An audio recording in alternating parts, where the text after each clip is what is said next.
अस्सलामुअलैकुम। कराची से अफसोसनाक खबर आ गई। शारा फैसल पर सिंधी सकाफत रैली के शुरका का पुलिस पर पथराव, पुलिस का लाठीचार्ज, इलाका मैदान जंग बन गया। क्या आप हालात हाजरा से आगाही हासिल करना चाहते हैं?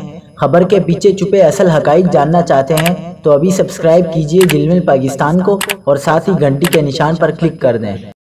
आपको बताते चलें कि कराची में शारा फैसल पर सिंधी सकाफत से मुतालिक रैली के शुरका और पुलिस के दरमियान झड़प हो गई। रैली के शुरका ने पुलिस पर पथराव किया। पुलिस का कहना है कि रैली को काला पुल से सदर की जानिब जाने के लिए कहा गया। रैली के शुरका ने मुजाहिमत की और पुलिस पर पथराव किया। कराची में सिंधी कल्चर डे की तकरीबात के दौरान शारा फैसल FTC के मकाम पर सूरत हाल कशीदा हो गई। पुलिस के मुताबिक कौम परस्त जमात की रैली के शुरका ने रुकावटें अबूर करने की कोशिश की, जिस पर पुलिस ने उन्हें आगे बढ़ने से रोक दिया।